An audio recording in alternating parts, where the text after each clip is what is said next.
The phone slipped from my hand, clattering onto the kitchen tiles with a sound like breaking bones. My wife's voice, Sarah's voice, echoed through the speaker, sharp and careless, slicing through the late-night silence. "He's better for us, Tom. He's promised to adopt the kids. We're moving in with him tomorrow." Each word landed like a punch, stealing my breath, leaving my chest hollow. I stood frozen in our dimly lit kitchen, the hum of the fridge the only sound tethering me to reality. The kids' drawings still clung to the fridge door, their crayon smiles mocking me. How had it come to this? For weeks I'd sensed something off, like a faint crack in a windshield that you convince yourself won't spread. Sarah had been distant, her laughter thinner, her eyes avoiding mine. She'd linger over her phone, thumbs dancing across the screen, claiming it was work. I'd rationalized it, overtime, stress, maybe a new project. But the late nights grew later, her perfume sharper, her excuses flimsier. "Client dinners," she'd said, her voice too smooth, her smile too tight.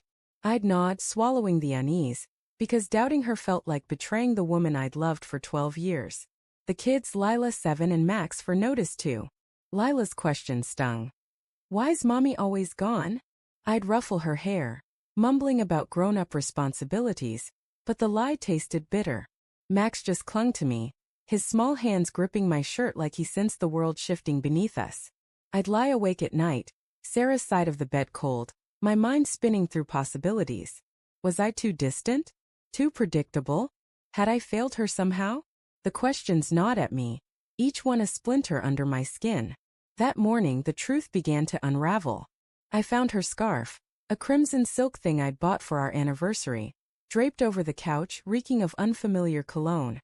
My stomach churned, but I shoved the thought down, telling myself it was nothing. Maybe a colleague's scent clung to her at a meeting.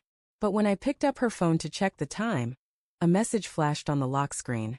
"Can't wait to see you tonight, babe. Kids asleep." No name, just a number. My heart thudded, a drumbeat of dread. I stared at the words, willing them to rearrange into something innocent, but they burned into me, undeniable. I didn't confront her. Not then.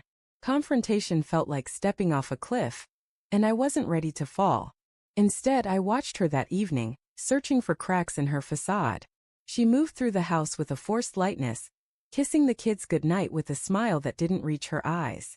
"Big day tomorrow," she said, her voice bright but brittle like glass about to shatter. I nodded, my throat tight, and waited until she left for another late meeting. The call came at midnight. I was washing dishes, the suds cold against my hands, when her name lit up my phone. I answered, expecting an excuse, but her words were a blade. "I'm leaving, Tom. I've been with someone else. He's what we need." Her voice trembled, but not with guilt, with resolve. "He loves the kids. He'll adopt them, give them a better life." I couldn't speak. The room spun, the dish in my hand slipping into the sink with a dull clink. "Who is he?" I finally croaked, but she hung up, leaving only silence and the weight of her betrayal. I sat there, staring at the kids' toys scattered across the living room.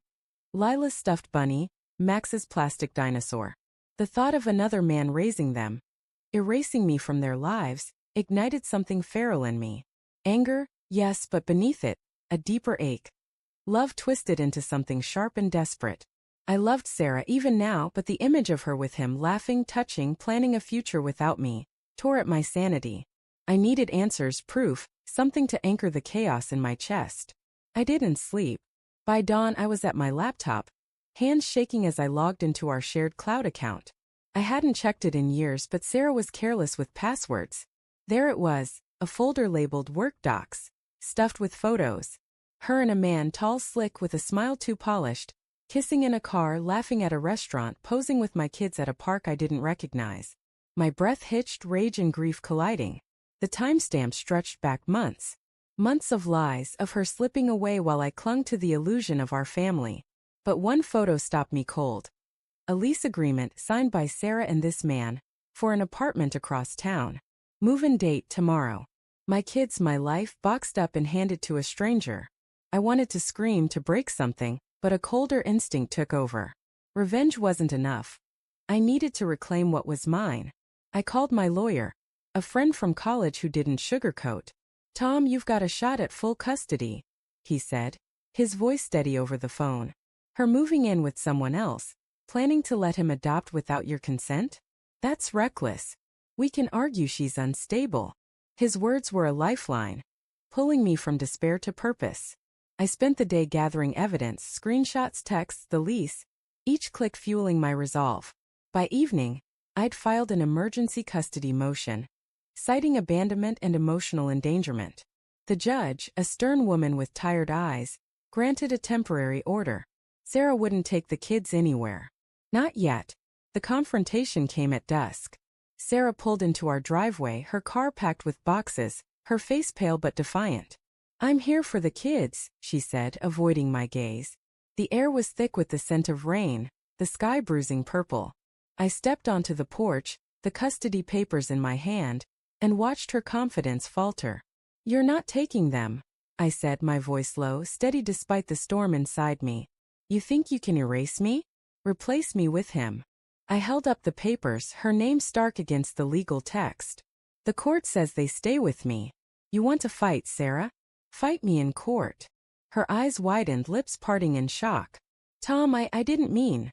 Her voice cracked, and for a moment, I saw the woman I loved, vulnerable, lost. But then I remembered the photos, the lies, the callous promise of another man adopting my children. My heart hardened. "You chose this," I said, stepping closer, my voice a blade of its own. "You broke us. But you don't get to break them."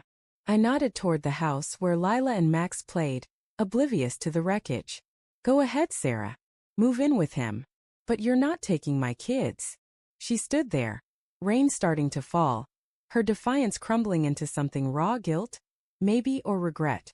"I thought I was doing what's best," she whispered, but the wind swallowed her words. She turned, got into her car and drove away, her taillights fading into the storm. I leaned against the doorframe, the papers crumpled in my fist, my chest tight with a strange mix of triumph and sorrow. The kids' laughter drifted from inside, a fragile reminder of what I'd fought for.